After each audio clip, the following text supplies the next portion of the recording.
નમસ્કાર દર્શક મિત્રો, રિયલ સમાચારમાં આપનું સ્વાગત છે। સમાચારોની શરૂઆત કરીએ તે પહેલા એક નજર કરીએ આજના મુખ્ય સમાચાર પર।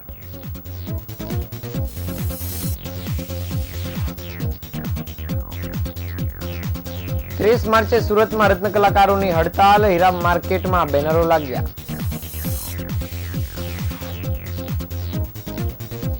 પાલ વિસ્તારમાં 15 વર્ષીય કિશોરીને ફસાવી દુકાનદારે દુષ્કર્મ આચર્યું।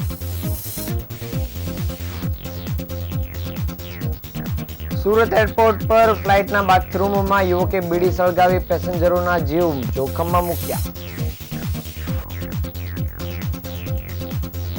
આગામી રામનવમી સહિતના તહેવારને લઈ સુરત રેલવે પોલીસ સતર્ક, પ્લેટફોર્મ અને ટ્રેનમાં ચેકિંગ હાથ ધર્યું। નર્મદ યુનિવર્સિટી દ્વારા અભ્યાસ કરતા 7,000થી વધુ વિદ્યાર્થીઓ માટે LIC વીમો લેવામાં આવશે। ભાટા ગામમાં દીપડાએ દેખાતા ભયનો માહોલ, વન વિભાગે પાંજરા ગોઠવ્યા।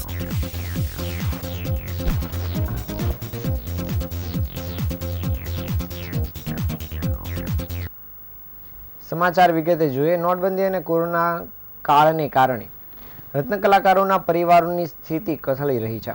આ કારણોસર રત્ન કલાકારોના પરિવારના સભ્યો એ જીવન ટૂંકાવવાની પરિસ્થિતિ સુધી પહોંચી ગયા છે। એવા સમયે સરકાર દ્વારા રત્ન કલાકારો માટે યોજના જાહેર કરવી જોઈએ અને આ માટે વખત રજૂઆત કરવામાં આવી હોવા છતાં સમસ્યાનું નિરાકરણ લાવવામાં આવ્યું નથી। તેના લીધે આગામી 30 માર્ચના રોજ હડતાલનું એલાન કરવામાં આવ્યું છે। આ હડતાલમાં વધુમાં વધુ રત્ન કલાકારો જોડાય તે માટે સોશિયલ મીડિયા પર વિડીયો થકી અપીલ કરવાની સાથે હડતાલમાં જોડાવા માટે આહવાન કરવામાં આવ્યું છે। આ સાથે કતારગામ વિસ્તારમાં જ્યાં મોટી સંખ્યામાં કારખાનાઓ આવેલા છે ત્યાં ઢોલ વગાડીને હડતાલમાં જોડાવા અપીલ કરવામાં આવી રહી છે। સોશિયલ મીડિયામાં જણાવવામાં આવ્યું છે કે સરકારની સાથે સાથે હીરા ઉદ્યોગકાર પણ રત્ન કલાકારોની પરિસ્થિતિ સમજે અને આગળ આવે તે જરૂરી છે। આ માટે એક દિવસના બદલે 10 દિવસ માટે હડતાલ કરવી પડે તો તૈયારી રાખજો, કારણ કે કોરોના કાળમાં આપણે 3 મહિના સુધી ઘરે બેઠા હતા, ત્યારે હાલમાં આપણું અને આપણા પરિવારનું ગુજરાન ચલાવવાનો પ્રશ્ન છે। ત્યારે તમામ એકજૂટ થઈને આગળ આવશે તો જ આવા પ્રશ્નોનો ઉકેલાશે। હીરા ઉદ્યોગના રત્ન કલાકારો પગાર અને ભાવ વધારો તથા સરકાર રત્ન કલાકારોને આર્થિક મદદ કરે તેવી માંગ સાથે 30 માર્ચ 2025ના રોજ અહિંસક સ્વયંભૂ હડતાલમાં જોડાશે, કારણ કે છેલ્લા ઘણા વર્ષોથી રત્ન કલાકારોના પગાર કે ભાવમાં કોઈ વધારો થયો નથી અને મોંઘવારી દિન પ્રતિદિન વધી રહી છે। ત્યારે રત્ન કલાકારોના પગાર વધવાની બદલે ઘટી રહ્યા છે। ત્યારે રત્ન કલાકારો માટે બેંકની લોનના હપ્તા ભરવા, બાળકોની શિક્ષણની ફી ભરવી, મકાનના ભાડા ભરવા અને પોતાના ઘરનું ગુજરાન ચલાવવું ખૂબ મુશ્કેલ બની રહ્યું છે, જેથી હડતાલ પાડવાનું નક્કી કરાયું છે।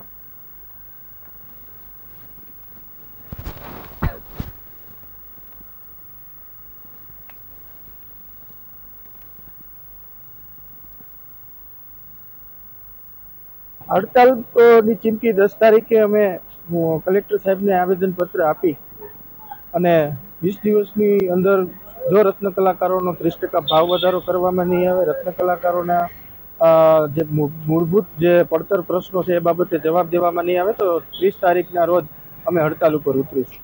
ત્યારબાદ મુખ્યમંત્રી સાહેબે પણ કીધું હતું કે 2 દિવસની અંદર અમે એક્શન પ્લાન બનાવીશું। સરકારની એક કમિટીની પણ રચના કરવામાં આવી હતી, પરંતુ હજુ સુધી સરકાર દ્વારા કોઈ પણ જાતનો જાહેરાત કરવામાં આવી નથી। સરકારે તો કમિટી બનાવી, પરંતુ માલિકોની કમિટી કેમ હજી નથી બનતી? ભાવ વધારાની જે ઉચ્ચ સ્તરીય કમિટીની માંગ તમામ સંગઠનોએ કરી હતી એ હજી કેમ બનતી નથી, સૌથી મોટો પ્રશ્ન છે। એટલા માટે આવનારી 30/3/2025ના રોજ હડતાલ રહેશે અને સવારે 9 વાગે કતારગામ દરવાજાથી મહારેલીનું, રત્ન કલાકાર એકતા રેલીનું આયોજન કરવામાં આવ્યું છે અને આ રેલી સંપૂર્ણ રીતે શાંતિપૂર્ણ રીતે અને ગાંધી ચિંધ્યા માર્ગે હશે। આ રેલીની પરમિશન અમે પોલીસ તંત્ર પાસે માંગી છે, તો જોઈએ છીએ પોલીસ તંત્ર અમને આપે છે। પાલ વિસ્તારમાં રહેતા પરિવારની કિશોરી સાથે પાનની દુકાન ચલાવતા રામકેશ નામના શખ્સે સંબંધ કેળવ્યો હતો અને દરમિયાન તેણીને દુકાનમાં બોલાવીને દુષ્કર્મ આચર્યું હતું। પોલીસે બળાત્કારી રામકેશની ધરપકડ કરી છે। પાલનપુર પાટિયા સંત તુકારામ નગર સોસાયટીમાં રહેતા રામકેશ પ્રજાપતિ પત્ની અને 4 સંતાનો સાથે રહે છે અને તેમજ પાલ સુડાવાસ નજીક પાન કોલ્ડ્રિંક્સની દુકાન ચલાવે છે। તેની દુકાનમાં ફૂડ પેકેટ લેવા માટે નજીક રહેતા શ્રમિક પરિવારની 15 વર્ષીય પુત્રી આવતી હતી. રામકેશ કિશોરી સાથે વાતચીત કરતો હતો તેમજ અમુક વાર કિશોરીને ફોન લઈને દુકાને ખરીદી કરવા આવતી હતી. તે સમયે દુકાનદાર રામકેશે મોબાઈલ નંબર મેળવી લીધો હતો. તે પછી માતાની ગેરહાજરીમાં નાદાન કિશોરી દુકાનદાર સાથે વાત પણ કરતી હતી. ત્યારે 1 માસ અગાઉ રામકેશે બપોરને દુકાને ખરીદી કરવા આવેલી કિશોરીનો હાથ ખેંચીને અંદર બોલાવી હતી તેમજ જબરદસ્તી કરીને એકલતાનો લાભ લઈ કિસ કરી લીધી હતી. દુકાનદારના અજુગતા વર્તન અંગે તેણીએ વિરોધ કર્યો હતો, છતાં તેણીની સાથે દુકાનમાં જ દુષ્કર્મ આચર્યું હતું. આ ઉપરાંત આ બાબત કોઈને જણાવશે તો બદનામ કરશે તેવી ધમકીઓ પણ આપી હતી. બીજી તરફ દુકાનદાર રામકેશે ગઈકાલે બપોરે કિશોરીની માતાના મોબાઈલ પર કોલ કર્યો હતો અને આ મોબાઈલ ફોન નંબર અંગે માતાએ તપાસ કરતા રામકેશ હોવાનું બહાર આવ્યું હતું. રામકેશનો કોલ કેમ આવ્યો છે તે મામલે તપાસ કરતા કિશોરીએ સમગ્ર હકીકત જણાવી હતી. અંતે કિશોરીની સાવકી માતાએ રામકેશ પ્રજાપતિ વિરુદ્ધ ફરિયાદ નોંધાવતા પોલીસે તાત્કાલિક એક્શન લઈને રામકેશની ધરપકડ કરી છે. હાલ પોલીસે આરોપીને લઈને આગળની કાર્યવાહી શરૂ કરી છે.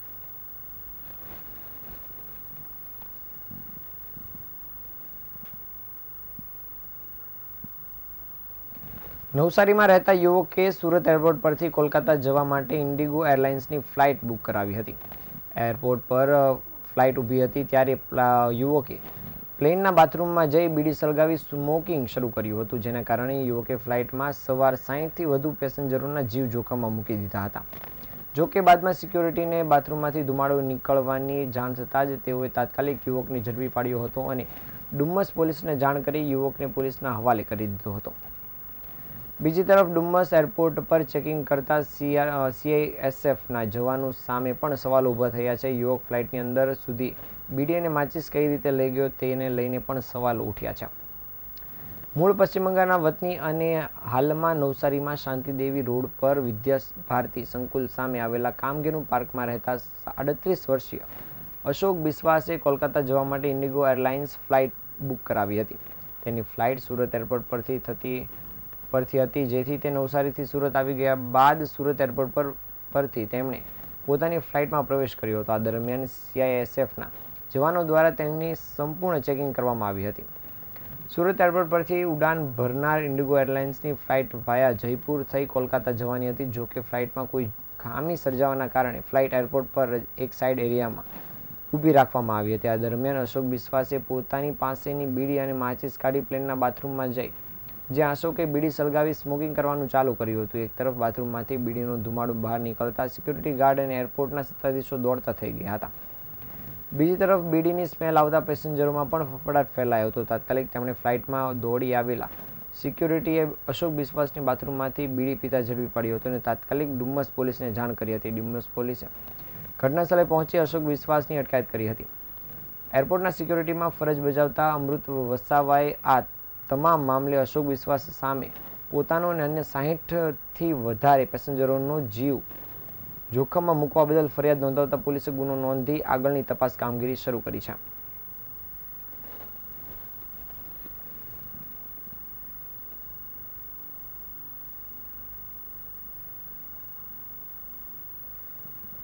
આગામી રામનવમી, મહાવીર જયંતિ અને રમજાન ઈદના તહેવારને લઈને સુરત રેલવે પોલીસ સતર્ક થઈ ગઈ છે.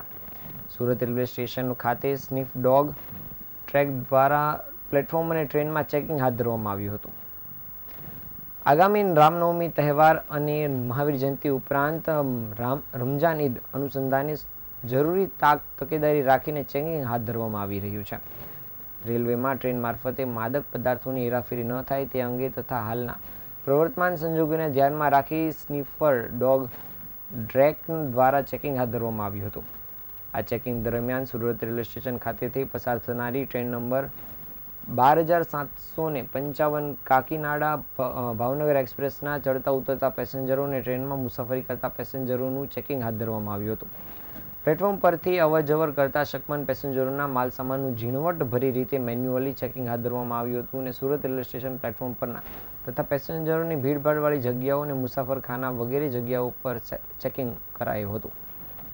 આ ચેકિંગ દરમિયાન કોઈ શંકાસ્પદ કે કોઈ વાંધાજનક વસ્તુ મળી આવી નથી.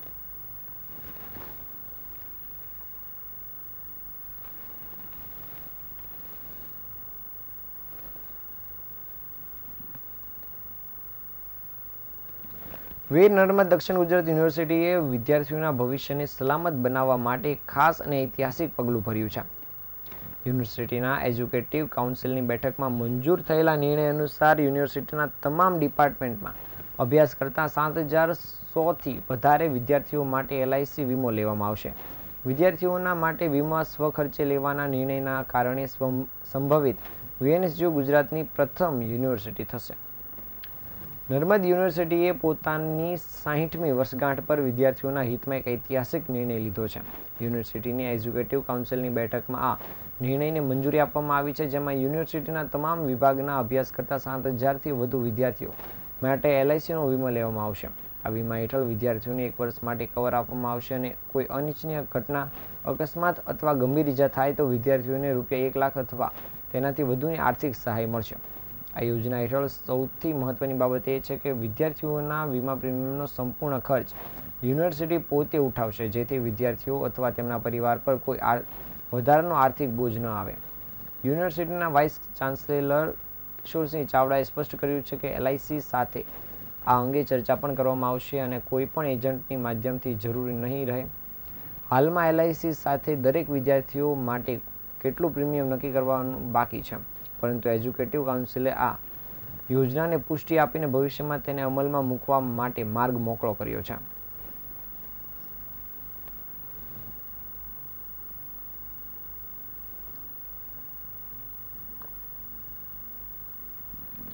સુરત જિલ્લાના અંતરિયાળ વિસ્તાર અને જુદા જુદા ગામોમાં દીપડા દેખાવાની ઘટનાના કારણે લોકોમાં ભયનો માહોલ જોવા મળી રહ્યો છે. આ ગામોમાં દીપડો દેખાવાની ઘટના સામાન્ય રીતે રોજે રોજ પ્રકાશમાં આવે છે, પરંતુ છેલ્લા 15 દિવસથી ભાટા ગામના નવા મહોલ્લામાં દીપડો દેખાઈ રહ્યો છે, જેના કારણે ભય ફેલાતા ગ્રામજનો આખી રાતના ઉજાગરા કરી રહ્યા છે. બીજી તરફ વન વિભાગે મૂકેલા પાંજરામાં બકરા, મરઘા કે કોઈ શિકાર મૂક્યા વગરના પાંજરા ગોઠવતા છેલ્લા 5 દિવસથી દીપડા પકડાતા નથી. છેલ્લા 15 દિવસથી ગામમાં કેટલાક લોકોએ દીપડો જોયો છે. કેટલાક જગ્યા પર જે પંજાના નિશાન દેખાયા છે તે સ્વાભાવિક રીતે જ કૂતરાના નહીં, પરંતુ કોઈ કદાવર પ્રાણીના હોય તે પ્રકારના છે. ગામના અનેક લોકોએ દીપડાને જોયો છે અને ખાસ કરીને અંધારું થયા પછી તે ખેતરોની બહાર નીકળે છે અને ફરીથી ખેતરોમાં ગાયબ થઈ જાય છે. તેમના ખેતરમાં પહેલા 4 કૂતરા હતા, તે તમામ ગાયબ છે, એટલે તેને દીપડાઓએ શિકાર બનાવ્યા હોવાની નિશાની દેખાઈ રહી છે. ભાટા ગામના રહીશોએ જણાવ્યું હતું કે ઘણા સમયથી આ ગામના રસ્તા પર વારંવાર દીપડાઓ દેખાઈ રહ્યા છે. જંગલી પ્રાણી હોવાને કારણે અમે અનુમાન દીપડો હોવાનું વ્યક્ત કરતા હતા. પંજાના નિશાન દેખાયા હતા અને 5 થી 6 દિવસથી દીપડાની કોઈ ચર્ચા થઈ નથી. હજીરા મેઇન રોડ પર 5 દિવસ અગાઉ દીપડો દેખાયો હતો અને અધિકારીઓ પણ દોડી આવ્યા હતા અને અમારી સાથે ચર્ચા કરી હતી, પૂછપરછ કરી હતી અને દીપડો જોયો હોય તેમને પણ મળ્યા હતા. આ ઉપરાંત પાંજરા પણ મૂકવામાં આવ્યા છે, જેથી દીપડાને પકડી શકાય.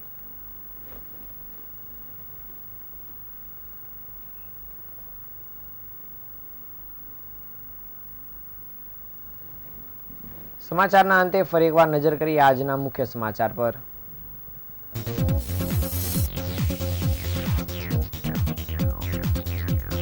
30 માર્ચે સુરતમાં રત્ન કલાકારોની હડતાલ, હીરા માર્કેટોમાં બેનરો લાગ્યા. પાલ વિસ્તારમાં 15 વર્ષીય કિશોરીને ફસાવી દુકાનદારે દુષ્કર્મ આચર્યું.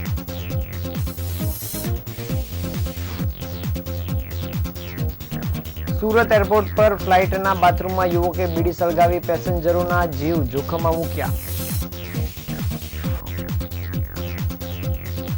આવી રહેલા રામનવમી સહિતના તહેવારોને લઈ સુરત રેલવે પોલીસ સતર્ક, પ્લેટફોર્મ અને ટ્રેનમાં ચેકિંગ હાથ ધર્યું. નર્મદ યુનિવર્સિટી દ્વારા અભ્યાસ કરતા 7,000થી વધુ વિદ્યાર્થીઓ માટે LIC વીમો લેવામાં આવશે.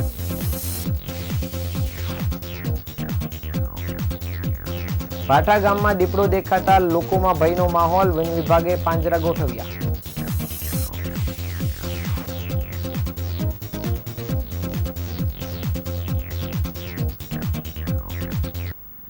આ હતા આજના સમાચાર. નવા સમાચાર સાથે ફરી મળીશું. ત્યાં સુધી રજા આપશો. નમસ્કાર.